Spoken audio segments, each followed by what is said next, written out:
Chapter 1. I saw the ghost of a boy who used to write terrible poetry in secret and dream of colors that were navy blue and forest green, but that November evening it was raining. The kind of cold, persistent drizzle that seeps into your bones and makes the whole world feel damp and lonely. I'd slipped out, not for any particular reason, just to breathe air that wasn't filtered through our family's generational wealth. I walked until my expensive leather shoes were soaked through, until the crisp scent of expensive cologne was washed away by the smell of wet pavement and car exhaust. That's when I saw it. A small art gallery, tucked between a neon-lit noodle bar and a boarded-up shopfront. A single painting, displayed in the window, seemed to pulse with light, even in the dreary twilight. It was a seascape, but not one of gentle waves and sunny beaches. This was a tempest, a maelstrom of bruised purples, furious whites, and deep, drowning blues. And right in the center of that chaos was a single patch of impossible light, like the eye of the storm, holding everything together. I pushed open the door, the bell above it jangling a cheerful, out-of-place tune. The gallery was empty save for one person. He was standing with his back to me, looking at another painting. He was older, maybe by 15 years, with broad shoulders that strained against the thin fabric of his paint-splattered shirt. His hair was silver at the temples, catching the dim light. "Just browsing," I said, my voice barely above a whisper. He turned, and the world tilted on its axis. He had eyes the color of a stormy sea, and when he looked at me, it was like he saw past the tailored coat, the expensive watch, the carefully curated emptiness of my life. He saw me. "The seascape," he said, nodding toward the window. "It's called the promise of calm." He had a rough, gentle voice, the kind that made you want to lean in closer. "It's for sale." I didn't hear the price. I only heard my own heartbeat, out and insistent in my ears. "I'll take it." And just like that, the ghost of the boy who used to write poetry was gone. In his place was someone who saw, for the first time, the possibility of a different kind of color. A possibility named Richard. Chapter 2. I brought the painting back to the sterile silence of my family's London townhouse. It looked like a wild, beautiful thing trapped in a cage. My father, a man whose expressions were as calculated as his business deals, glanced at it over the evening paper. "Thomas," he said, not looking up, "that's rather dramatic. Where did you acquire it?" "A small gallery," I replied, my hands clenched into fists in my pockets. "South Bank. I hope you didn't overpay." These struggling artists can be rather predatory. He didn't see the chaos. He didn't see the light at the center. He saw an asset, an object to be appraised. That night, I lay in bed, the room bathed in the blue glow of the city filtering through the expensive, soundproofed glass. The painting was propped against the opposite wall, and in the darkness, the furious purples and drowning blues seemed to move, to breathe. I thought about the artist's eyes, the way he had looked at me, not with judgment or calculation, but with a quiet, intense curiosity. I had to see him again. The thought was so clear, so undeniable. It was like a switch had been flipped in my brain. I didn't care about the consequences. I didn't care about the curated emptiness of my life. I only cared about the storm in those paintings and the calm in the man who made them. The next day, I went back to the gallery, but it wasn't just the art I wanted to see anymore. Chapter 3. The gallery was empty again, but this time he was behind a cluttered desk, a charcoal pencil held loosely between his fingers. He looked up as I entered, and a small, knowing smile played on his lips. "Back so soon?" The question hung in the air between us, gentle but probing. I felt a blush creep up my neck, something I hadn't done since I was a teenager. I wanted to ask about the artist. I managed, my fingers tracing the edge of a nearby sculpture. "Richard, isn't it?" He leaned back in his chair, the wood creaking in protest. "Depends who's asking." For a moment, panic seized me. Was this a mistake? Was I being absurd? But then he winked, a slow, deliberate movement that made my stomach flutter. "I'm Richard," he said, his voice softer this time. "And you are?" "Tom," I said, the name feeling foreign on my lips. "My name is Tom." We talked for hours. About art, about life, about the suffocating weight of expectations. I told him things I'd never told anyone, not even myself. He listened, his stormy eyes never leaving my face. He didn't offer solutions or platitudes. He just listened, and in his silence I felt more understood than I ever had in 20 years of living in gilded cages. "You're not like them, are you?" he said. when the gallery had grown dark and we were speaking in whispers. Them, I asked, though I knew exactly who he meant. The people who usually buy my art. They collected like stamps, a conversation piece for their sterile walls. You. He paused, searching for the word. You understand the storm. I reached out, my fingers brushing against a dried smudge of paint on the back of his hand. The contact was electric, a jolt that traveled up my arm and settled somewhere deep in my chest. I live in it, I whispered. And for the first time, it felt like the truth. Chapter 4. Our meetings became a secret ritual. I slip away from my family's estate, my heart pounding with a mixture of fear and exhilaration. We'd meet in his small, paint-scented studio, a chaotic jumble of canvases, brushes, and turpentine that smelled more like home than my own bedroom ever had. Richard taught me to see, not just to look, but to truly see the world around me. The way the setting sun painted the clouds in shades of fire and lavender, the intricate patterns of rain on a window pane, the weary grace in the face of a homeless man huddled in a doorway. He had a way of finding beauty in the broken places, and in doing so, he made me feel less broken myself. You have an artist's soul, Tom, he said one evening, watching me sketch a wilting plant on his windowsill. I laughed, a rusty, unused sound. I can't even draw a straight line. It's not about technique, he insisted, his fingers gently correcting my grip on the pencil. It's about seeing the truth of a thing. The struggle, the beauty, the decay. You see it. I can tell. His proximity was intoxicating. The scent of oil paint and something uniquely him, clean and warm, filled my senses. I could see the fine lines around his eyes, the silver threads in his hair that glinted in the lamplight. I wanted to reach out and trace them, to memorize the map of his face with my fingertips. Instead, I focused on my drawing, my hand trembling slightly. Do you ever paint people? I asked, my voice casual, belying the rapid beating of my heart. Sometimes, he said, his gaze intense. When I find someone worth painting. The air between us grew thick with unspoken words. I could feel the pull of him, a gravitational force that defied logic and reason. I was a ship caught in his orbit, and I didn't want to break free.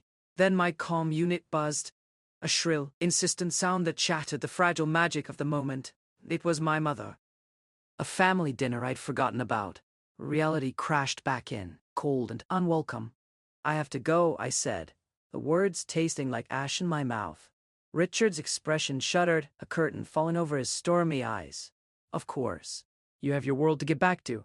The way he said it, with a subtle hint of bitterness, made my chest ache. It's not my world, I wanted to say. Not really. But I just gathered my things and left, the taste of our unfinished conversation lingering on my tongue like a promise I was afraid to make. Chapter 5. The family dinner was a special kind of hell. My mother, a woman whose smile never reached her eyes, presided over the polished mahogany table like a queen holding court. My sister Victoria was there, her husband in tow, both of them radiating the kind of smug contentment that came from never having to want for anything. So Thomas, my mother began, her knife slicing precisely through a piece of overcooked lamb. Victoria tells us you've been spending quite a bit of time in South Bank. Shopping for art? I could feel the undercurrent of judgment in her tone. Shopping was acceptable. Art was tolerable, as long as it was the right kind of art. The kind that appreciated in value, not the kind that made you feel something. Just exploring, I said, pushing a green bean around my plate. There's a certain vitality to that part of the city. My father snorted. Vitality. That's one word for it. I'd call it grime and desperation. People who haven't the ambition or the intelligence to succeed in the real world. The words hung in the air, a direct hit to the world I was beginning to love, to the man I was beginning to. No, I wouldn't even let myself think the word. Not everyone measures success in stock portfolios and property acquisitions. I retorted, my voice tighter than I intended. My father's fork clattered against his plate. And what would you know of it? You've never wanted for anything in your life. You've never had to struggle, to scrape by, to wonder where your next meal is coming from. He was right, and that was the worst part. I was a tourist in Richard's world, a privileged boy playing at poverty. But he was wrong too, because I had struggled. I had scraped by. I had starved, not for food, but for meaning, for connection, for a single moment of authenticity in a life built on lies. At night I couldn't sleep. I paced my room, the opulent silence of the mansion pressing in on me. Finally, I slipped out again, not bothering to change out of my expensive silk pajamas. I just drove, the sleek electric car whispering through the empty streets, until I found myself outside Richard's building. I didn't go up. I just sat there, looking up at the dark window of his studio, a lonely satellite orbiting a star I couldn't quite reach. Then my comm unit buzzed. A message from an unknown number. "You're going to catch a cold in those silk pajamas." I looked around, my heart pounding. Then I saw him, leaning against the entrance to the building, a cigarette glowing in the darkness. He had seen me. He had known I would come. I got out of the car, the cool night air raising goosebumps on my arms. "How did you know it was me?" He took a long drag from his cigarette, the tip flaring bright red. "There's only one person in this city who drives a car like that and looks like they've lost their last friend." We stood there in the silence, the distance between us filled with everything we weren't saying. "My father," I began, but I couldn't finish the sentence. "Forget your father," Richard said, his voice firm. "Forget your mother and your sister and their perfect little world." "What do you want, Tom?" The question was so simple, so direct, it disarmed me completely. What did I want? I wanted to stay in this moment forever. I wanted to breathe in the scent of him, of painted tobacco and cool night air. I wanted to touch the silver in his hair and see if it was as soft as it looked. "You," I said, the word a confession, a prayer, a surrender. Chapter 6. For a long moment, the only sound was the distant hum of the city and the frantic, desperate beating of my own heart. Richard didn't move. He just looked at me, his expression unreadable in the dim light. The glowing end of his cigarette was the only point of brightness in the encroaching darkness. I had laid myself bare, and the silence that followed was heavier than any condemnation my family could ever muster. I braced myself for rejection, for a gentle but firm reminder that we came from different worlds, that this was impossible. Then he dropped the cigarette and crushed it under the heel of his worn boot. He took the 2 steps that separated us, closing the distance until I could feel the warmth radiating from his body. He raised a hand, not to touch me, but to gently tuck a stray curl behind my ear. His fingers were calloused, rough from years of holding brushes, but the touch was impossibly tender. "You have no idea what you're asking for," he said, his voice a low rumble that vibrated through my chest. His eyes were no longer stormy, but deep, still pools of shadow. "I'm 35, Tom. I'm a nobody. I can't give you anything. No security, no status, no future your family would ever approve of. I don't want those things," I whispered, my gaze locked with his. "I just want you." "You say that now," he said, his thumb gently stroking my cheekbone. "But one day you'll wake up and realize you've traded a palace for a one-room studio with a leaky faucet. You'll regret it." I leaned into his touch, a silent plea. "I've been living in a prison, Richard. With you, I feel like I can breathe." A long, shuddering breath escaped him. He looked at me with an expression of such profound sadness and longing, it made my own heart ache in response. Then he closed the remaining distance and kissed me. It wasn't a passionate, desperate kiss. It was slow, deliberate, almost reverent. It tasted of cigarette smoke and cheap coffee and a hint of mint. His lips were firm and warm against mine, and when he deepened the kiss, just slightly, it was like a key turning in a lock I hadn't even known was there. My entire world, my entire existence, narrowed down to this one point of contact, this one perfect, impossible moment. My hands, which had been hanging limply at my sides, came up to grip the worn fabric of his jacket, holding on tight. I was drowning, and I had never felt more alive. When we finally broke apart, we were both breathless. He rested his forehead against mine, his eyes closed. "You're going to be the ruin of me," he murmured. A statement of fact, not a question. "And you," I replied, my voice trembling with an emotion I couldn't name, "are going to be my salvation." Chapter 7. The world didn't end. The sun rose, as it always did, casting a pale, indifferent light through my bedroom window. But everything had changed. I could still feel the ghost of his lips on mine, the rough texture of his jacket under my fingers. I ran my tongue over my own lips, as if trying to capture the last trace of him. That day, I did something I had never done before. I defied my family. I skipped a board meeting I was supposed to observe, a tedious affair discussing the quarter's profits. Instead, I went to Richard's studio. He was painting when I arrived, his back to the door. The muscles in his shoulders working under a thin t-shirt. He didn't turn around, but I knew he knew I was there. The air in the room was charged with unspoken tension. "You shouldn't be here," he said, his voice rough. "Where else should I be?" I replied, stepping further into the room. The familiar scent of turpentine and linseed oil enveloped me like a comforting blanket. "With my father, learning how to exploit loopholes in tax law." He finally turned, a paintbrush in one hand, a streak of cerulean blue on his cheek. "You're making a joke, but that's your world, Tom. It's where you belong. This," he gestured around at the chaos of the studio, at the canvases leaning against every available surface. "This is nothing. It's a dream that fades when you wake up." I walked up to him, my heart pounding, and gently took the paintbrush from his hand. I set it down on a nearby table, my fingers brushing against his. "Then I don't want to wake up." I could see the war in his eyes, the battle between his desire for me and his conviction that he was no good for me. He wanted to protect me, even from himself. It was both infuriating and incredibly endearing. "I can't offer you stability," he said, his voice barely a whisper. "I sell a painting every few months if I'm lucky. Most months, I wonder how I'm going to pay for this space. I can't give you the life you're used to." "I don't want the life I'm used to," I insisted, my gaze unwavering. "I want this. I want you. I want to wake up and smell turpentine. I want to eat tin soup because that's all we can afford. I want to be with you, Richard. Don't you understand? That's the only thing that matters." He reached out then, his fingers tracing the line of my jaw. "You're young," he said softly. "You think this is forever, but—" I cut him off with a kiss. This one was different from the night before. It wasn't tentative or questioning. It was a declaration, a promise. I poured all my fear, all my hope, all my desperate aching need into that kiss, willing him to believe me. When we pulled apart, he looked at me with an expression of dawning wonder, as if he were seeing me for the first time. "You're serious," he said, a note of awe in his voice. "You're really serious?" I smiled, a real, genuine smile that felt foreign on my face. Completely and utterly. He didn't say anything else.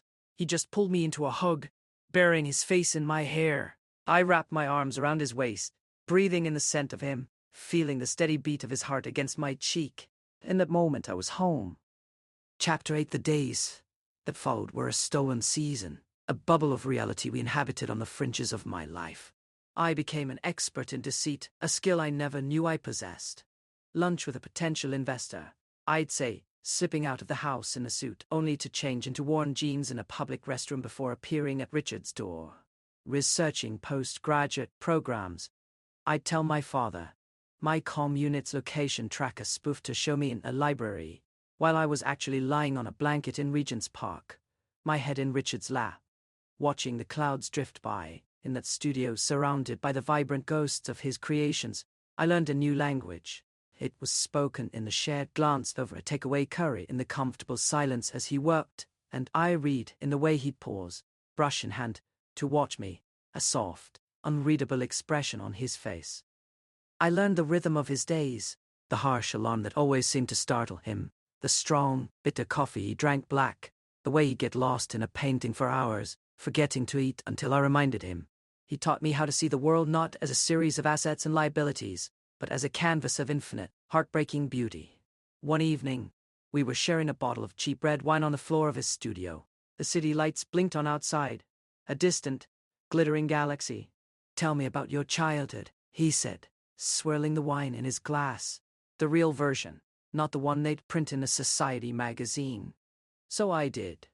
I told him about the crushing loneliness of the boarding schools, the endless lessons in etiquette and elocution, the suffocating expectation that I would become a pale imitation of my father. I told him about the secret poems I used to write, terrible, angst-ridden things that I'd burn in the bathroom sink, the smoke curling up into the sterile air like a final, pathetic cry for help. I told him everything, and the more I spoke, the lighter I felt, as if I was shedding layers of leaden armor I hadn't even known I was wearing.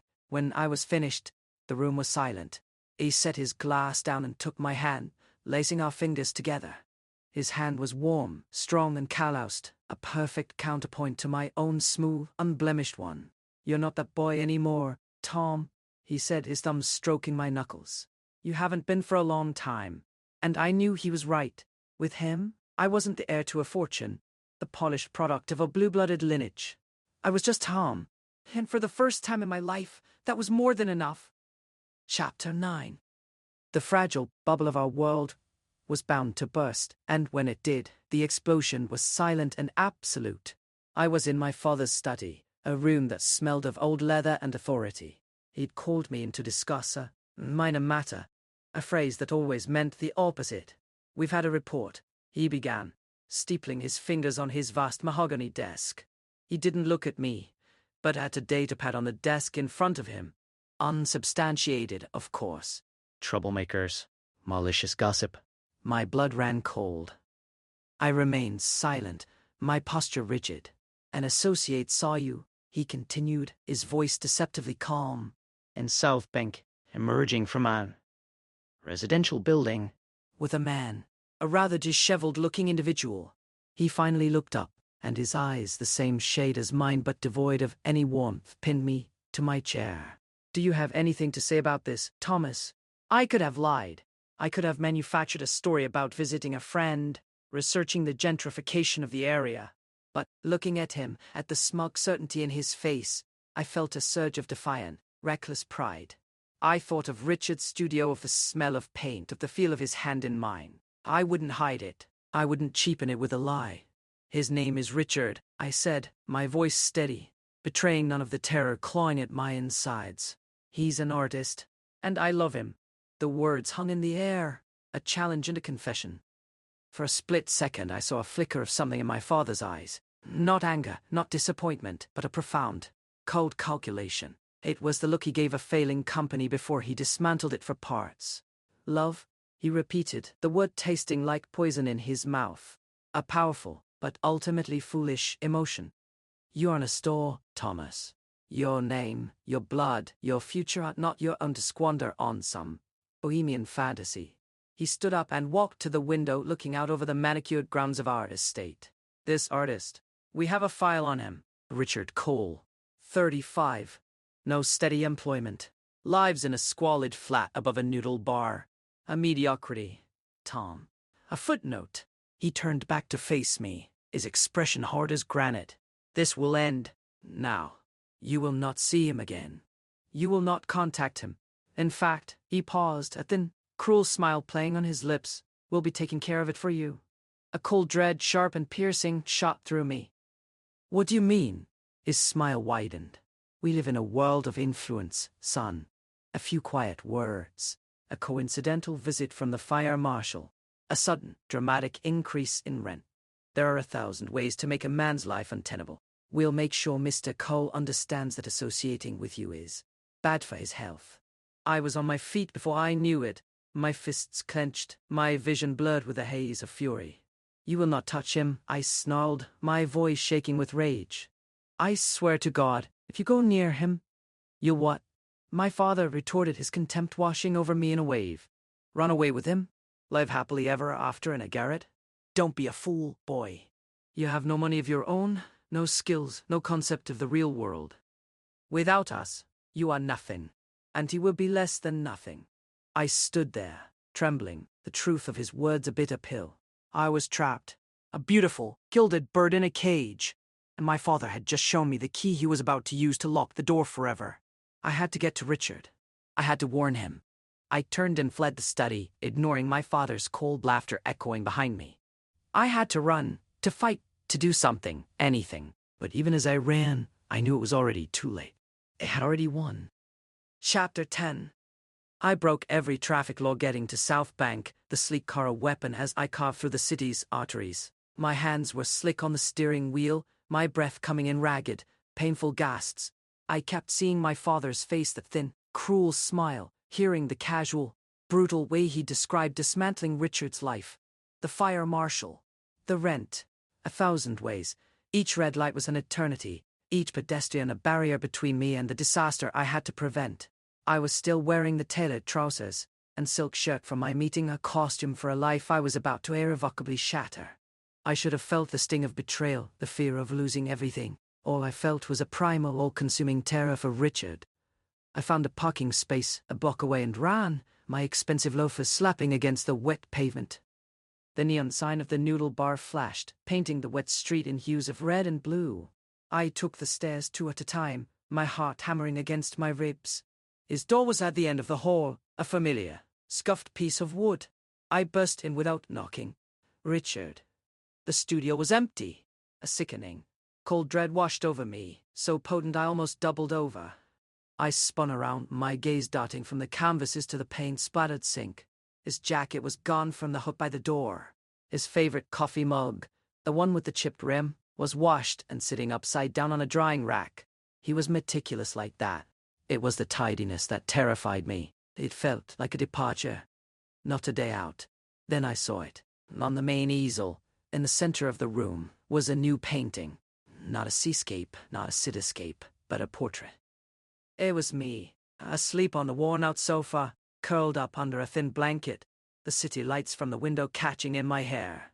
He had painted me with such tenderness, such exquisite detail, that my breath caught in my throat. He saw me not as the Astor heir, but as the boy who found peace in a paint-scented room, the boy who was finally learning how to sleep. But the painting was unfinished. The background, the space around my sleeping form, was a maelstrom of furious, chaotic strokes. A storm was coming, right there on the canvas. Tucked into the corner of the frame was a folded piece of paper. My hands trembled so violently I could barely unfold it. His handwriting was a familiar, elegant scroll. Tom. I'm sorry. Your father came to see me. Not the fire marshal, not the landlord, just him. He's a more effective weapon than any of them. He didn't threaten me. He didn't have to. He just showed me the truth. He had photos of you. I had a charity ball last year. You looked so handsome, so miserable. He had your school records, your medical files. He even knew about the poems. He knows everything, Tom. And he made me see what I was too selfish to admit before. You are a masterpiece that belongs in a protected gallery, not to be weathered by the storm of my life. I love you too much to watch the colors fade. I love you too much to be the cause of your ruin. Go back to your world. Forget me. Forget this. Live the life you were meant to live. R. I read the note 3 times, 4 times, the words blurring through a haze of tears. He wasn't running from my father's threats. He was running from a lie he had been led to believe. He thought he was protecting me. He was sacrificing himself on the altar of my birthright, and my father had handed him the knife. I sank to the floor. The note clutched in my fist and looked up at the portrait. The unfinished storm raged around my sleeping form. He hadn't just left. He had left a promise. He would finish it one day. I had to believe that. I had to believe that somewhere in a city of millions, he was painting and he was waiting. And I would spend the rest of my life looking for him. Chapter 11. 2 years, 730 days. That's how long it took for the world to forget the scandal of the Astor heir's brief, dramatic rebellion. I went back. I became the perfect son. I sat through board meetings. I smiled at charity galas. I allowed my father to introduce me to a parade of suitable young women from families with impeccable lineages. I played the part so well that even I sometimes forgot I was acting. My world was a canvas painted over with a thick, sterile layer of beige. The colors were gone, but I never stopped looking. I scoured art galleries, from the most prestigious in Mayfair to the smallest, most obscure pop-ups in forgotten alleyways. I subscribed to art magazines, followed obscure blogs, haunted online auction sites. I was searching for a spark, a flash of brilliance, a storm in the sea. I was looking for Richard. I never found him. It was as if he had vanished from the face of the earth. My father had been thorough. He hadn't just driven him away. He had erased him. My health began to fail. Nothing specific. Nothing the doctors could put a name to. Just a persistent fatigue, a dull ache behind my eyes, a feeling of being hollowed out from the inside. My mother, in her own detached way, was concerned. It's stress. Darling, she'd say, pressing a cool hand to my forehead. You work too hard. She was wrong. It wasn't the work. It was the lack of it. The lack of purpose, of color, of love. My body was giving up on a life my heart had already renounced. Then, one bleak Tuesday afternoon, I found him. Or rather, I found a piece of him. I was in a small, independent bookshop, killing time between appointments when a book on a clearance table caught my eye. It was a monograph on contemporary British landscape painters. The cover was a familiar seascape, all bruised purples and drowning blues. The promise of calm. My hands shook as I picked it up. I flipped through the pages, my breath catching in my throat. There they were, dozens of them. Storms and coastlines and cityscapes, all painted with the same fierce, tender brilliance. And then, on page 87 I saw it, a portrait. Not of me, but of a nameless, homeless man huddled in a doorway, his face etched with a weary grace that took my breath away. The artist's name was listed. Not Richard Cole. It was just R. A final, stubborn act of defiance. A promise kept. But below the painting, in a small, unobtrusive caption, was the information I had been searching for. Asterisk R. Is a reclusive artist, currently living and working in the coastal town of Whitby. Whitby. A specific, real place on the map. The world, which had been a dull, uniform grey for 2 years, suddenly had a single point of brilliant, blinding colour. I didn't hesitate. I didn't think about the consequences. I walked out of the bookshop, leaving a handful of cash on the counter, and went straight to the nearest car rental agency. I was going home. Chapter 12. The drive north was a blur of grey motorway and drizzling rain. The sleek, anonymous car I rented felt like a confession, a deliberate shedding of my old life. I drove until the city's pollution-diffused glow was a memory in my rearview mirror, replaced by the deep, ink-black darkness of the North Yorkshire moors. The further I drove, the lighter I felt, the tight knot in my chest loosening with each mile marker I passed. Whitby was a town of two halves, split by the River Esk. On one side, a charming warren of winding streets and red-roofed houses. On the other, the stark, dramatic ruins of the abbey on the cliff, silhouetted against a bruised twilight sky. It felt like a place that understood duality, a place that knew a thing or two about storms. I parked the car and stepped out into the cold, salty air. The wind whipped my hair across my face, and the smell of the sea filled my lungs, clean and wild and real. I was close. I could feel it, a magnetic pull drawing me toward the west cliff. I found the gallery on a small, cobbled street near the harbor. It was called the Driftwood Studio, a simple wooden sign, weathered by the salt and wind. Below the name, in small, elegant letters, was the moniker I had come to know so well. Oh, my heart was a frantic, desperate bird beating against my ribs. This was it. The end of a 2-year pilgrimage. I pushed open the door, the little bell above it jangling a cheerful, familiar tune. And there he was. He was standing with his back to me, looking at a half-finished painting of the abbey ruins. His hair was more silver now, a beautiful, dramatic crown against the dark strands. His shoulders were still broad, still straining against the thin fabric of his shirt. He was thinner, though the lines of his frame more pronounced, etched with a new, weary fragility. I didn't say anything. I just stood there, my breath caught in my throat, drinking in the sight of him. He turned, a polite, questioning smile on his face, expecting a customer. And then he saw me. His expression didn't change, not at first. It just froze. The polite smile was still on his lips, but the warmth had gone out of his eyes. He looked at me as if I were a ghost, an impossible vision from a life he had locked away. Tom, he breathed my name, a whisper of dust and disbelief. What are you doing here? I took a step forward, my hands clenched into fists at my sides. You left a note. Another step. You told me to forget you. Another. You were wrong. I was standing in front of him now, close enough to see the fine lines around his eyes, the new, deeper hollows in his cheeks. He looked older, sadder, but he was still Richard. He was still my salvation. You painted me, I said, my voice trembling with the force of my unspoken years. You left the storm unfinished. I'm here to finish it with you. He closed his eyes, a long, shuddering breath escaping him. He was fighting a battle, I could see it, a war between his desire and his conviction that this was a mistake. You can't be here, Tom, he said, his voice rough with emotion. You can't just walk back in. I built a life here, a quiet life. It's not yours.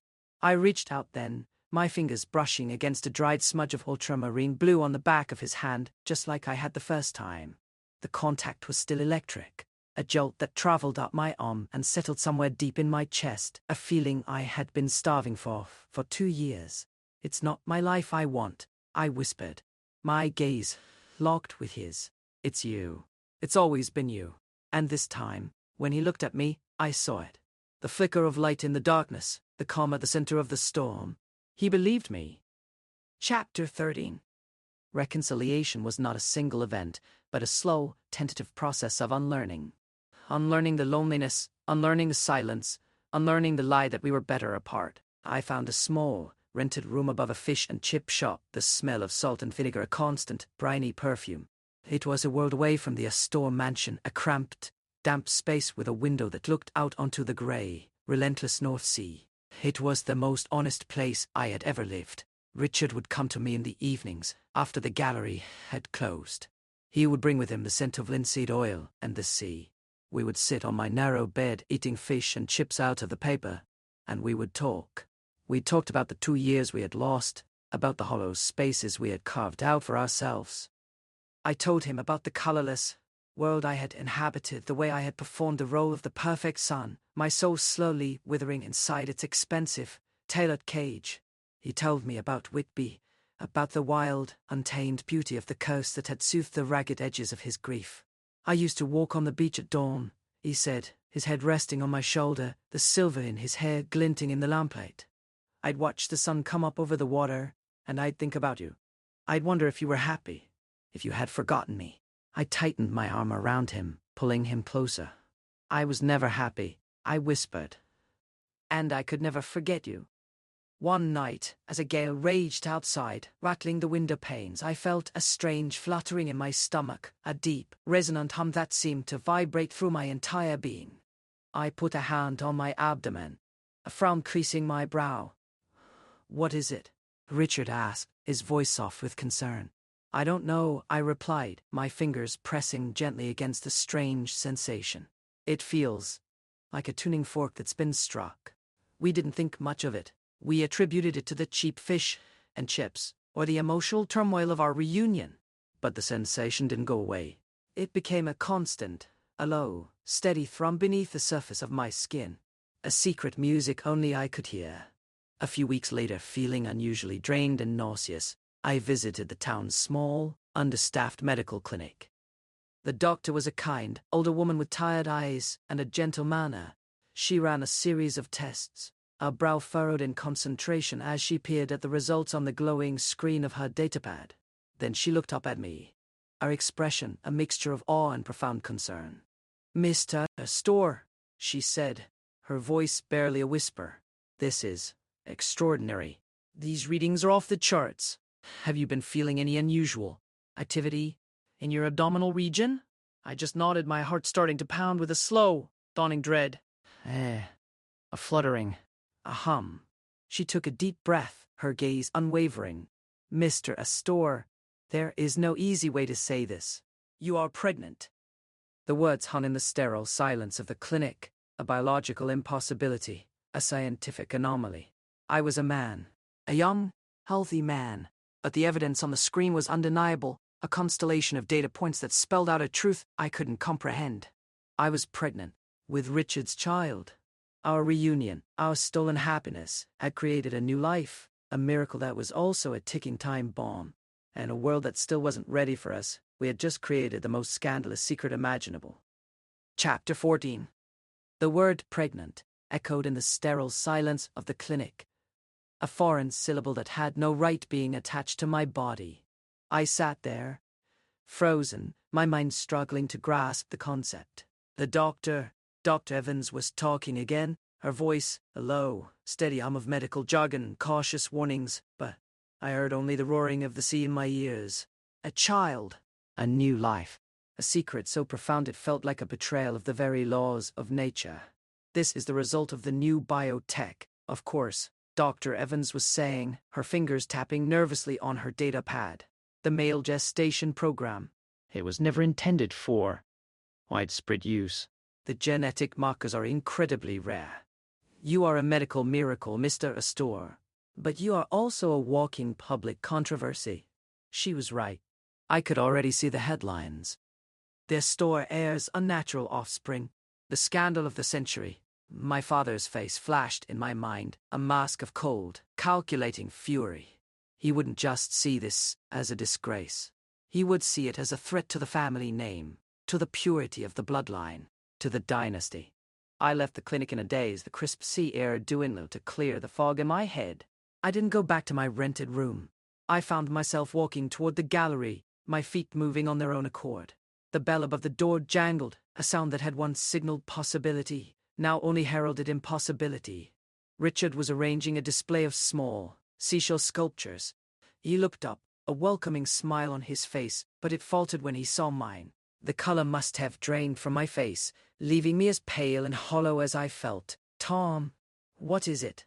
What did the doctor say?" I couldn't speak. I just walked toward him, my hands trembling, and placed one of his hands on my stomach over the spot where I could feel the low, steady hum. "It's not the fish and chips," I managed, my voice a dry, cracked whisper.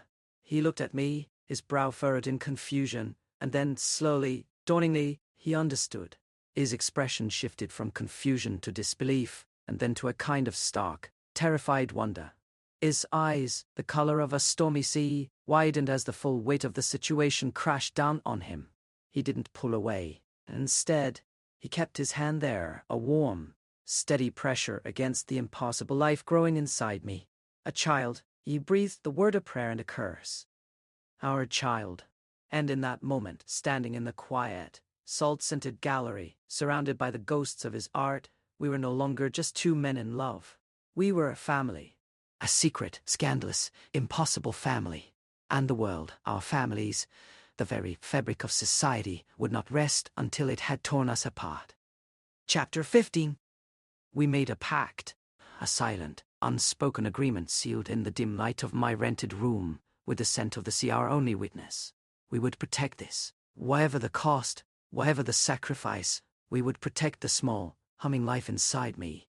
The gallery was sold, a quiet, private transaction to a wealthy collector from London, who knew nothing of our story. Richard packed up his brushes, his canvases, the ghost of his life in Whitby, and we vanished. We became nomads, drifters on the edges of the world. We moved from one anonymous braid town to another, our possessions fitting into a single battered suitcase. We lived in cheap motels and rented rooms, our lives a cycle of unpacking and repacking, of learning new streets and then forgetting them. The world outside was a blur of rain-slicked motorways and indifferent faces. But our world, the small, enclosed space we created for ourselves, was everything. Richard's art became our anchor. He would set up a makeshift studio in whatever corner we could find, the smell of turpentine a familiar, comforting presence in the sterile unfamiliarity of our temporary homes. He painted furiously, passionately, a desperate attempt to capture the chaos and the beauty of our new reality. He painted the storm, and in the center of the storm, he painted me, and not just my form, but the essence of what I was becoming. A vessel, a sanctuary, a home. I, in turn, became a meticulous observer of my own body. I tracked the subtle changes, the way my stomach began to swell, a small gentle curve that I would hide under loose-fitting jumpers. I learned to recognize the rhythm of the fluttering inside me, a secret conversation between me and the unknown. I was no longer just Tom. I was a haven for a life that was both a miracle and a liability, but the outside world was not so easily forgotten. My father's influence was a long, insidious shadow that followed us everywhere. A nosy landlady asking too many questions. A random police check that felt a little too specific. A news report about a biological anomaly that sent a chill down my spine. We were being hunted, not with guns and dogs, but with whispers and data streams, with the quiet, relentless pressure of a world that would not, accept us. The stress began to wear on Richard. I could see it in the new, deeper lines etched around his eyes, in the way he would wake up in the middle of the night, his body taut with a silent, nameless fear. He was painting, but the light in the center of his storms was dimming, replaced by a creeping, encroaching darkness. He was trying so hard to be strong for me, to be my rock, but I could feel the tremors beneath the surface. "We're going to be okay," I would tell him, my hand resting on the gentle curve of my stomach. "We have each other." And he would smile, a tired, beautiful smile that didn't quite reach his eyes. "Always," he would say, the word a promise I desperately wanted to believe. Then came the morning sickness, a violent, unforgiving wave of nausea that left me weak and shaking. We were in a dingy bedsit in Manchester, the rain lashing against the single grimy window. I was kneeling on the cold bathroom floor, my body racked with tremors, when I felt a new sensation. Not the familiar hum of a single life, but a discordant, chaotic fluttering. A trio of tiny, frantic heartbeats, a secret orchestra playing just for me. I staggered to my feet and looked in the mirror. My reflection was a stranger's, pale and gaunt, with huge, haunted eyes. But beneath the exhaustion and the fear there was something else. A fierce, primal love. A love so overwhelming it was almost terrifying. We weren't just having a baby. We were having a family. I walked back into the main room, where Richard was standing by the window, his back to me, a half-finished painting of a stormy sea on the easel. "Richard," I said, my voice trembling. He turned, and the concern in his eyes was a balm to my soul. "There's 3. He didn't understand at first. He just looked at me, his brow furrowed in confusion. "3 what?" "3 babies," I whispered, the words a benediction and a death sentence. "I can feel them. All of them." The world tilted on its axis. He stared at me, his face a canvas of shock and awe and a sudden, soul-shattering dread. 3. The scandal was no longer a scandal. It was a catastrophe. A public spectacle. A 3-act tragedy waiting to be written in the unforgiving light of the media. And my father, the puppet master, was just waiting for the curtain to rise. Chapter 16. "Free," the number echoed in the small, oppressive space of the Manchester bedsit, a constant, maddening refrain. It changed everything. The fragile, desperate hope we had clung to shattered, replaced by a cold, hard reality. We weren't a secret anymore. We were a phenomenon, a medical curiosity, a target. We knew, with a certainty that settled like a stone in our guts, that we couldn't run forever. Sooner or later, the long shadow of the Astor name would find us. We needed a sanctuary, a place to hide, to prepare, to see this impossible journey to its end. Richard found it. A small, isolated cottage on the west coast of Scotland, accessible only by a single, winding track that was little more than a rutted dirt path. It was owned by an old art school friend, a recluse who owed Richard a favor and asked no questions. The cottage was a stone box, perched on the edge of a cliff, battered by the relentless wind and the roar of the Atlantic. It was bleak, beautiful, and utterly ours. The days fell into a new, quiet rhythm. Mornings were for me, for the strange, new language of my body. I would wake before dawn, the triplet hum a steady, reassuring presence beneath my hand, and walk on the desolate beach. The cold, salty air shocked to my system. I was growing, my body changing in ways I was still trying to understand. The gentle curve of my stomach was now a pronounced swell, a visible testament to the impossible life I was carrying. Richard would watch me, his eyes a mixture of awe and a deep, gnawing worry. He was terrified for me, for us. He tried to hide it, to be the strong, grounded presence I needed. But I saw it in the way he would stare out at the churning sea, his jaw tight with a tension that had nothing to do with art. Afternoons were for him. He had converted the small, drafty living room into a studio. He painted with a feverish intensity, the canvases a storm of emotion. He painted the sea, the cliffs, the wild, windswept landscape. But mostly, he painted me. He painted me standing on the beach, my coat whipping around me, a solitary figure against the vast, indifferent sky. He painted me sleeping on the worn-out sofa, one hand resting protectively on my stomach. He painted the curve of my belly, not with clinical detachment, but with a reverence that made my chest ache. He was documenting our exile, our final, beautiful days of freedom. I would sit with him, watching him work, the familiar scent of turpentine a comforting presence. We didn't talk about the future. We didn't talk about my family, or the world, or what would happen when the babies came. We lived in the present, in the small, sacred bubble of our isolation. We built a fortress of unspoken words and shared glances, a delicate sanctuary against the inevitable storm. One evening, as a storm raged outside, mirroring the chaos of Richard's canvases, he put down his brush and came to sit beside me on the sofa. He took my hand, lacing our fingers together, and gently placed our joined hands on my stomach. The triplet hum was a steady, reassuring rhythm against our skin. There strong, he said, his voice a low rumble that vibrated through my chest. They're fighters. Like their father. He wasn't talking about himself. He was talking about me. About the fragile, rebellious boy who had chosen a life of poverty over a gilded cage. I leaned my head against his shoulder, the rough wool of his jumper scratching my cheek. They have to be, I whispered, my gaze fixed on the rain-lashed window. The world is not going to be kind to them. He didn't argue. He didn't offer false platitudes. He just held me tighter, a silent, steadfast anchor in the rising tide. We both knew that our peaceful exile was temporary. We were living on borrowed time, and soon the world would come knocking on our door. Chapter 17. The end came not with a bang, but with the rhythmic, insistent thumping of a helicopter's blades. It was a sound that didn't belong in the wild, windswept silence of the Scottish coast. It was the sound of my past, the sound of the world I had tried so desperately to escape. We heard it from afar, a low, persistent hum that grew louder and more menacing with each passing second. We were on the beach, the three of us, a small, fragile family unit against the vastness of the landscape. Richard was sketching in a worn notebook, and I was sitting on a blanket, my swollen stomach a heavy, round weight beneath my coat. The triplet hum was a chaotic, joyous symphony, a secret celebration in the face of the approaching doom. When the helicopter appeared over the horizon, a black, predatory insect against the grey sky, Richard dropped his sketchbook.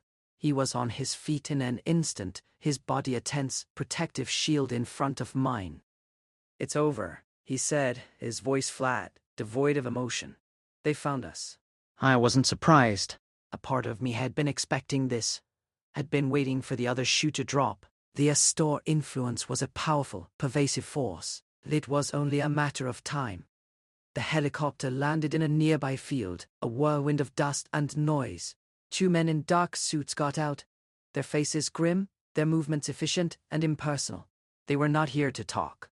They were here to collect. And then, a third figure emerged from the helicopter. My father. He was dressed in a heavy, expensive coat, his hair impeccably styled, a stark contrast to the wild, untamed beauty of our exile.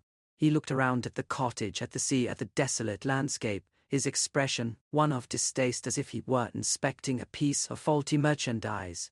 "Thomas," he said, his voice carrying on the wind a familiar, cutting sound that made me flinch. "This is a pathetic attempt at defiance." He didn't look at Richard. He acted as if he didn't exist, a mere piece of scenery in the drama of my recapture. His focus was entirely on me, on the swollen evidence of my betrayal. "You've made a mockery of the family name," he continued, his eyes the same shade as mine, cold and hard as granite. "You've turned a biological anomaly into a public spectacle. We will not allow it." He gestured to the 2 men, who started walking toward us, their strides long and purposeful. "You will come with us," he said, his tone leaving no room for argument. "The births will be handled discreetly. The children will be placed with suitable families, and you will be re-educated. You will forget this aberration. You will forget him." He pointed a dismissive finger at Richard, who stood his ground, his jaw tight, his eyes burning with a silent, helpless rage. "No," I said, a word of quiet, but firm, refusal. My father laughed, a cold, humorless sound. "You don't have a choice, son." But he was wrong. I did have a choice. I could go with him, back to a world of beige and silence, a world without Richard, a world without my children. Or I could stay. I could stay and fight, for however long I had, for the only thing that had ever mattered. I looked at Richard, at the fierce, protective love in his eyes. I looked down at my stomach, at the chaotic, joyful symphony of the free lives inside me. I had made my choice a long time ago in a rain-slick South Bank street, when I had seen a painting of a storm and decided to walk right into it. I took Richard's hand, lacing our fingers together, a silent, steadfast promise. "I'm not going anywhere," I said, my gaze locked with my father's. "This is my family now." And in that moment, standing on the windswept Scottish coast, with the roar of the sea in my ears and the future uncertain, I was finally, truly free. Chapter 18. My father's face was a mask of cold fury, the carefully constructed facade of control crumbling to reveal the raw, brutal force beneath. He didn't yell. He didn't rant. He simply nodded to the two men, a curt, dismissive gesture that was more terrifying than any threat. They moved in, their faces impassive, their hands reaching for me. Richard moved faster. He stepped in front of me, a human shield, his body a lean, defiant line against their approach. "You're not touching him," he snarled, his voice a low, dangerous growl. One of the men, a hulking figure with a neck like a tree trunk, shoved him aside, a casual, contemptuous movement that sent Richard stumbling to the ground. A cry of pure, unadulterated rage tore from my throat, a primal, protective instinct that overrode all rational thought.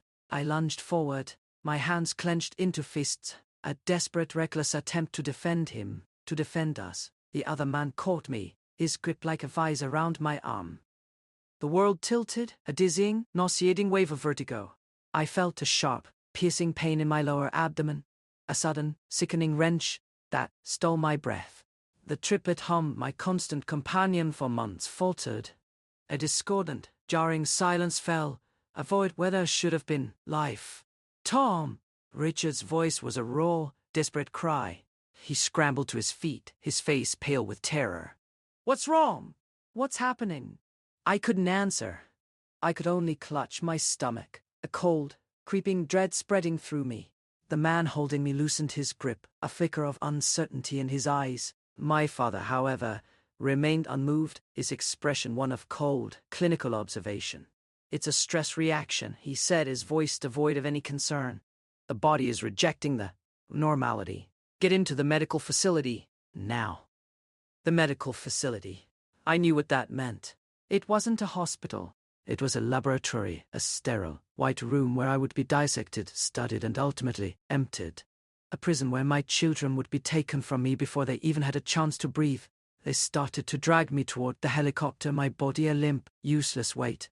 I fought, a weak, pathetic struggle against their superior strength.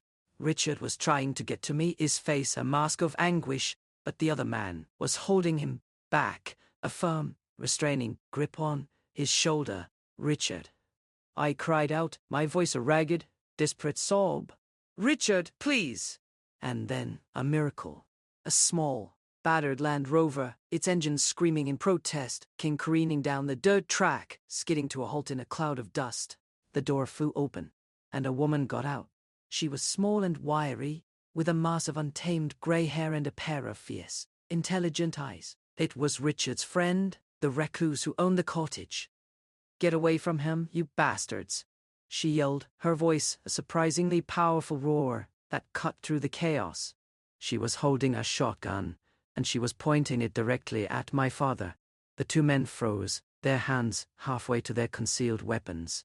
They were used to dealing with compliant targets, not fierce, shotgun-wielding Scottish artists. My father, for the first time, looked genuinely rattled. His carefully constructed plan was unraveling, thwarted by an unexpected, unpredictable variable. "This is your last chance." The woman, whose name I now remembered was Morag, said, her voice steady, her grip on the shotgun unwavering. "Get in your fancy fly machine and get off my land. Or I'll blast you so far into the Atlantic they'll be picking bits of your expensive suit out of the seaweed for weeks." My father looked at me, at the pale, terrified expression on my face, at the shotgun aimed at his heart. He was a strategist, a master of calculated risks. And this, he decided, was a risk not worth taking. He gave a curt, angry nod to the men, and they reluctantly released their hold on me and Richard. We watched in stunned silence as they boarded the helicopter, the whir of the blades a menacing promise of unfinished business. As it rose into the air, my father's face was a cold, hard mask of fury. A chilling image that would haunt my nightmares for years to come. He wasn't giving up. He was just regrouping. And next time, he wouldn't underestimate us. As the helicopter disappeared over the horizon, a profound, bone-deep exhaustion washed over me. My legs gave out, and I would have fallen if Richard hadn't caught me, his arms a strong, steady support around my waist. Morag lowered the shotgun, her fierce expression replaced by one of deep, genuine concern. "We need to get you inside, lad," she said, her voice soft now, the Scottish burr comforting, familiar sound. "We need to get you to a proper doctor, a real one." But I knew, with a certainty that settled like a stone in my heart, that it was already too late. The damage was done. The silence in my stomach was a void, a hollow, echoing emptiness that was more terrifying than any threat my father could ever muster.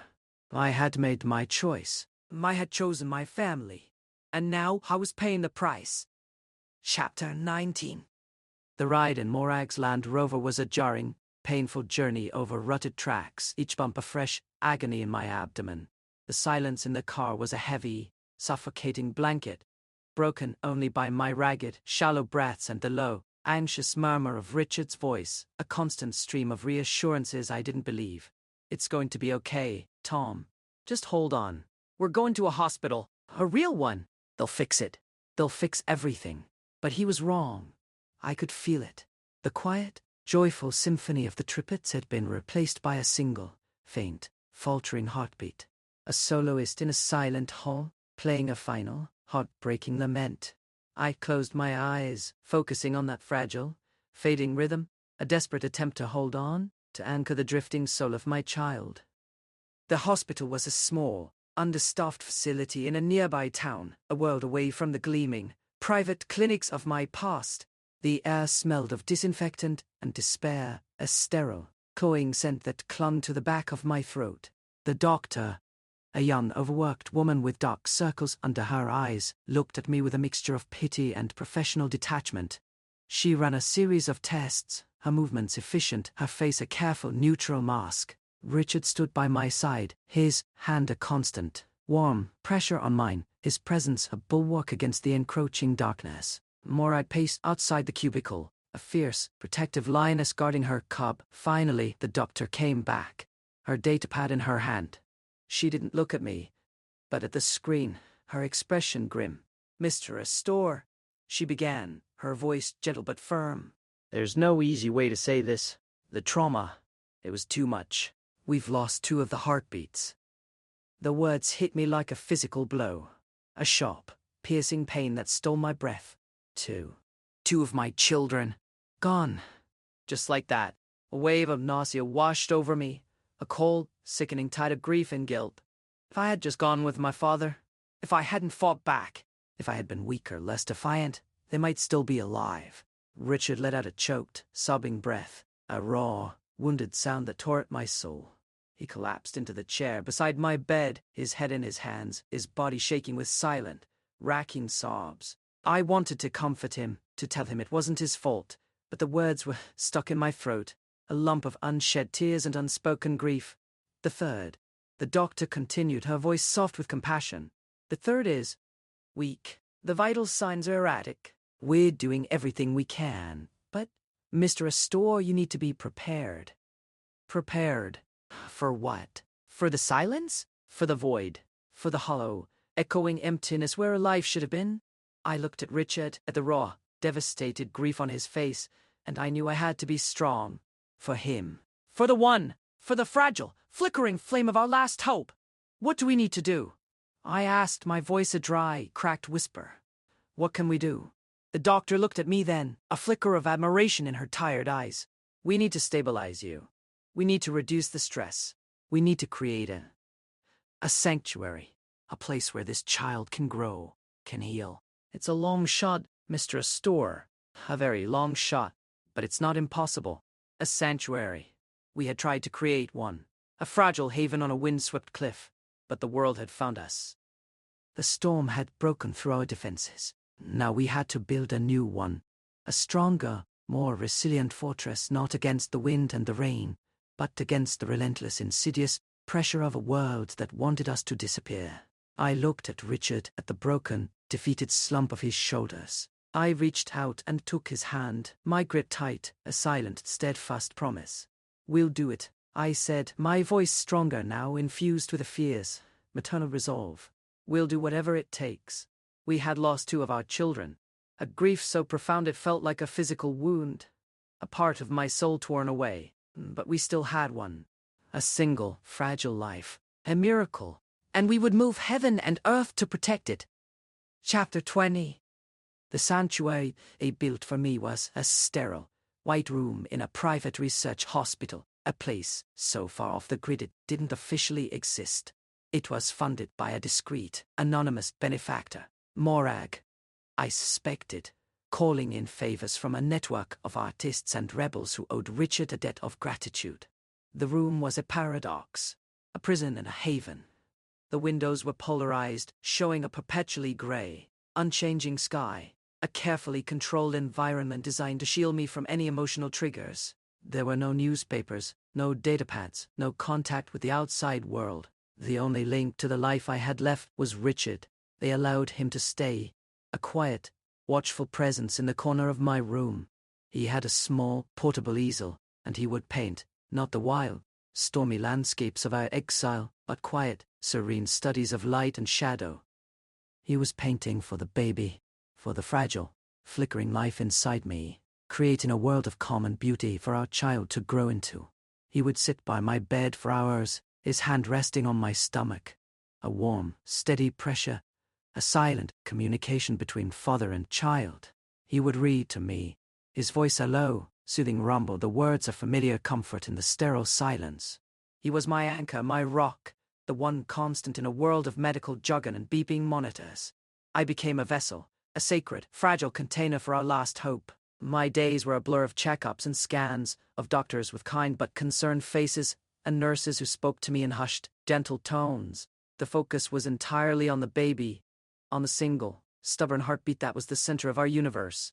The doctors talked about viability, about gestational milestones, about a future that was still terrifyingly uncertain. But I tried not to listen. I focused on the feeling inside me, the gentle, reassuring rhythm of my child's heart, a tiny drum beating a song of defiance against the silence that had claimed its siblings. My body was a stranger to me. It was no longer the lean, graceful vessel of my youth, but a heavy, round, unfamiliar form. I was haunted by the ghosts of the two I had lost, a constant aching presence in the quiet of my room. I would talk to them, to the silent, empty spaces in my womb, a desperate, one-sided conversation filled with apologies, and a love so profound it was a physical pain. I was a mother to the living and the dead, a guardian of a family that was both complete and incomplete. One evening, as the sun set on the polarized windows, casting a long, golden glow across the room, I had a dream. I was standing on a beach, not the desolate coast of Scotland, but a familiar, sun-drenched shore. The sea was a calm, placid blue, the sky a brilliant, cloudless expanse. And there, playing at the water's edge, were two little boys, their faces indistinct, their forms shimmering like a heat haze. They were laughing, their voices a joyful, carefree sound that echoed in my soul. I watched them, my heart aching with a love so overwhelming it was almost unbearable. And then, a third figure emerged from the waves, a small, perfect child, a girl with my eyes and Richard's smile. She walked toward me, a hand outstretched, a promise, a benediction. I woke up with a gasp, my heart pounding, my cheeks wet with tears. Richard was there, his hand on my arm, his face etched with concern. "Tom, what is it? What's wrong?" I saw them, I whispered, my voice choked with emotion. I saw all three of them. They were okay. He didn't question me. He didn't try to rationalize or explain. He just pulled me into his arms, a gentle, protective embrace, and held me while I cried, a cathartic release of grief and hope. He understood that my dream wasn't just the product of my subconscious, but a message, a promise from the other side. The two I had lost were at peace, and the one I was carrying was a fighter, a survivor, a testament to our love. The pregnancy was difficult, a precarious tightrope walk between hope and despair. My health was fragile, my body weakened by the trauma and the emotional toll of our loss. There were moments when the faltering heartbeat would send a wave of panic through the room, when the doctors would cluster around my bed, their faces grim, their voices hushed. But always, the heartbeat would return, a stubborn, rhythmic thrum against the encroaching silence. Finally, the day came. The day of the birth. It was a quiet, clinical affair, a whirlwind of doctors and nurses and beeping monitors.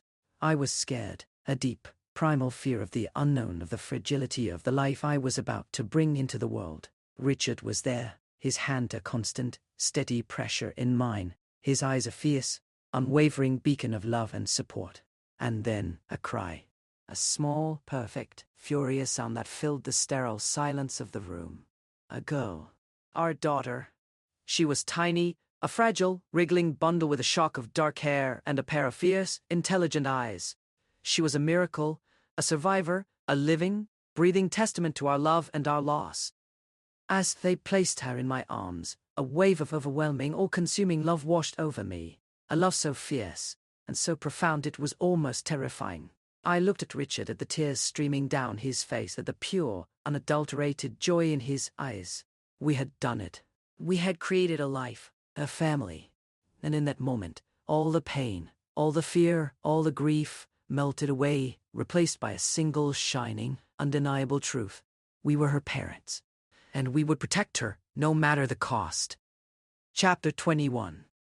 We named her Ilara. It was an old, forgotten name. A name that meant starlight, a fitting tribute to the small, brilliant point of hope that had guided us through the darkness. She was a tiny, perfect creature, with my messy, dark curls and Richard's storm-grey eyes.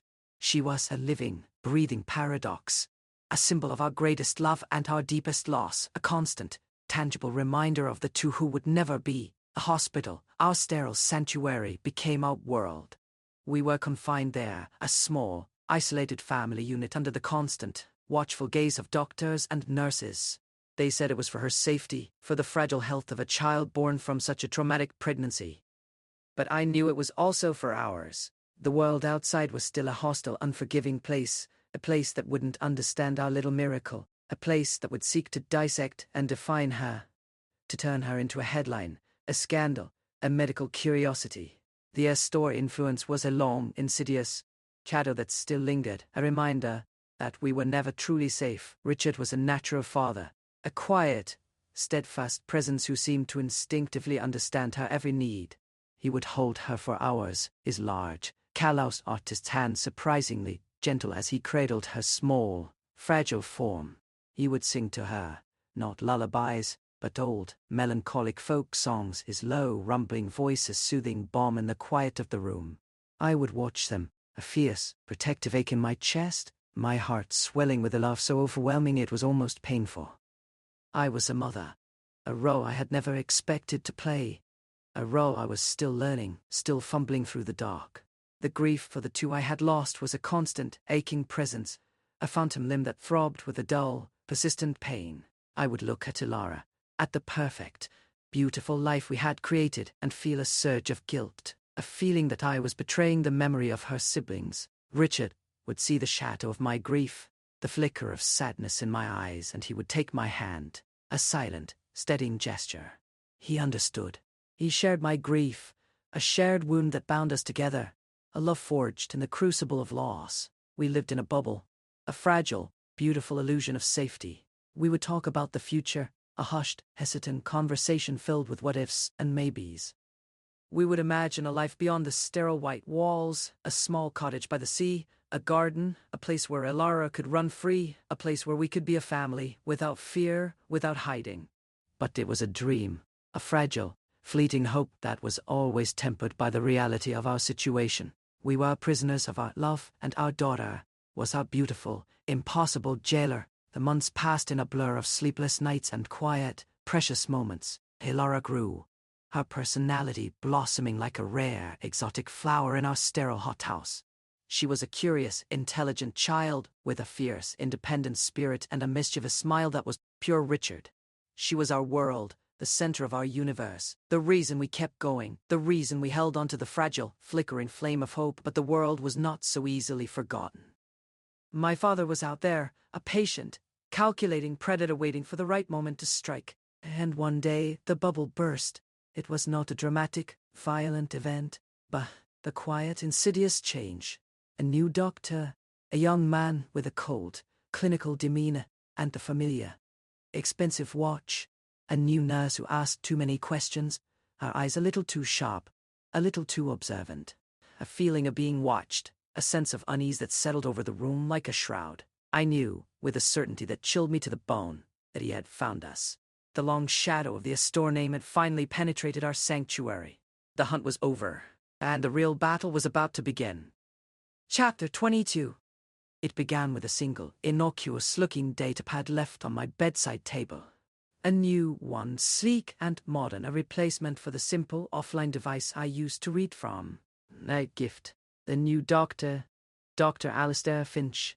had said with a smile that didn't reach his eyes, to help with the boredom. Richard had been wary, but I, in a moment of weakness, of longing for a connection to the world I had lost, had turned it on. The screen had lit up not with a book, but with a news report. The headline was a brutal, public assassination, a declaration of war written in bold, unforgiving type. A store heir's miracle birth, a deceitful sham. It screamed. Beneath it, a carefully curated collection of photos. One of Richard and me leaving a clinic in Whitby, looking harried and afraid. Another, a blurry, long-lens shot of me on the Scottish beach. My swollen stomach a prominent, scandalous curve. The article was a masterpiece of my father's particular brand of cruelty. It painted me as a disturbed, attention-seeking young man, manipulated by a predatory older artist. It questioned my sanity, my fitness as a parent, and, most damningly, the very nature of my existence. It spoke of biological anomalies and unethical medical procedures, weaving a narrative of deceit and perversion that was both compelling and utterly devastating. And at the center of it all was Ilara. Not a child, not a miracle, but a scientific curiosity, a product of a warped experiment, her very existence a public spectacle, a commodity to be debated and dissected. The final paragraph was a direct personal attack, a thinly veiled threat from my father, the concerned patriarch, saddened by my condition, and deeply concerned for the welfare of the innocent child involved. He was offering a way out, a private solution that would spare the family further public humiliation. He was cornering me, using the media as a weapon, turning my daughter into a bargaining chip. The room tilted, a dizzying, nauseating wave of vertigo. I could hear Richard's voice, a distant, frantic sound, calling my name. I could feel his hands on me, a desperate attempt to anchor me, but it was too late. The poison had already entered my bloodstream. A slow, insidious toxin that spread through my veins, coiling around my heart. The stress of it, the sheer, brutal psychological violence of it was a physical assault. A sharp, searing pain ripped through my abdomen, a familiar, terrifying agony. My vision swam, the faces of the doctors and nurses blurring into a single panicked mass. "He's crashing," someone yelled. The beeping of the monitors became a frantic, chaotic symphony, a soundtrack to my body's slow, steady surrender. I could feel the life draining out of me, a cold, creeping tide pulling me under. But I wasn't afraid. I was clear. My mind, for the first time in months, was sharp, focused, a single, burning point of resolve. I knew what I had to do. I looked at Richard, my love, my anchor, the father of my child. His face was a mask of anguish, his eyes pools of raw, unadulterated grief. I squeezed his hand, a silent, desperate message. "Hey, Lara," I whispered, my lips barely moving. "Protect her." And then, I turned to the one person in the room who wasn't panicking. Dr. Finch, my father's man. He was watching me, his expression a cool, clinical assessment, a predator observing its prey. And in that moment, I knew. This wasn't just about public humiliation. This was about retrieval. My father wasn't going to let me die a martyr. He was going to take her. He was going to take our daughter, and he was going to erase me. Erase Richard, erase the entire sordid affair from the pristine, impeccable history of the Astor family. I had to make a choice. I could fight, a desperate, futile battle that would drain the last of my strength and leave Ilara vulnerable, a prize for my father to claim. Or I could sacrifice myself. I could make a final, definitive act, a legal and emotional maneuver that would sever all ties, that would make Ilara untouchable, that would secure her future with Richard, the only father she had ever known. I gathered the last of my strength, a Herculean effort that felt like moving mountains. "Richard," I said, my voice a weak, rasping whisper, but clear enough for him to hear. "The lawyers. The papers I drew up. In the box. Under the floorboards in the cottage. Get them." He stared at me, his face a canvas of confusion and dawning horror. "Tom, what are you talking about?" "My inheritance," I continued, each word a monumental effort. "The trust fund. Everything. I signed it all over. To you, and then to her. A legacy that can't be contested. Not by him. Not by anyone." It was the ultimate act of rebellion. The final, irrevocable severing of ties. I was taking the one thing my father valued more than anything, his legacy. his money, and I was giving it to the two people he despised most in the world. I was making them rich, making them powerful, making them untouchable. It was the only way to ensure that Richard would have the resources to fight him, to protect her, to give her the life we had dreamed of. A life of freedom, a life by the sea, a life without fear. Do it, I rasped, my gaze locked with his, a desperate, pleading command. Now, he understood. The devastating clarity of my plan hit him like a physical blow, a fresh wave of agony that washed over his already broken features. He shook his head, a silent, gut-wrenching refusal. No, Tom. No. I won't. We'll find another way. We'll fight him together. There is no other way, I whispered, my grip on his hand weakening. This is my choice. Our last good fight. Please, Richard. For me. For her. A single tear traced a path down his weathered cheek, a glistening, heartbreaking diamond in the harsh, fluorescent light. He knew I was right. He knew it was the only way. He leaned down and kissed me. A slow, tender, final goodbye. A taste of salt and tears and a love so profound it transcended words. And then, he was gone. He was running, a desperate, frantic race against time. A father fighting for his daughter's future, leaving me to face my final, solitary moments. I closed my eyes, a profound, bone-deep exhaustion washing over me. I had done my part. The rest was up to him. The beeping of the monitors slowed, a steady, rhythmic countdown. And I drifted, not into darkness, but into a quiet, peaceful grey, a calm, serene sea where the pain was gone, and the only sound was the faint, fading echo of my daughter's name. Epilogue. The sea, it was the same. A constant, rhythmic shush against the shore, a timeless, elemental lullaby. The cottage was the same too. The stone walls, the drafty windows, the familiar scent of salt and turpentine. But everything was different. The silence was no longer heavy with unspoken fears, but light, airy, filled with the sound of a small girl's laughter. Ilara was 4 now, a whirlwind of dark curls and storm-gray eyes, a fierce, independent spirit with her father's enigmatic smile. She was a child of the sea in the studio, her bare feet always covered in a fine layer of sand or a smudge of paint. She was happy. She was safe. Richard was happy too. The lines of grief and worry that had once etched themselves around his eyes had softened, replaced by a new, deeper web of crow's feet, a testament to a life lived in the sun, to a love that had endured. He was still painting, but his art had changed. The storms were still there, but they were no longer chaotic and terrifying. They were majestic, powerful, beautiful. And at the center of every canvas, there was a light, a single, brilliant, unwavering point of starlight. He never talked about Tom. He didn't need to. Tom was everywhere. He was in the way Ilara fearlessly ran toward the crashing waves, in the stubborn tilt of her chin when she refused to go to bed, and in the quiet, peaceful air of the cottage that Tom's final sacrifice had bought for them. The hidden box under the floorboards had done its work. The Astor family's lawyers had retreated, completely defeated by the ironclad legal trap Tom had laid on his deathbed. They were finally, completely free. On a warm twilight evening, Richard sat on the porch, his sketchbook resting on his knees. Ilara was curled up fast asleep against his chest, her small, dark curls rising and falling with her steady breathing. Richard looked out at the horizon, where the dark Scottish sea met the purple sky. The first star of the evening blinked into existence, casting a long, silver reflection across the water.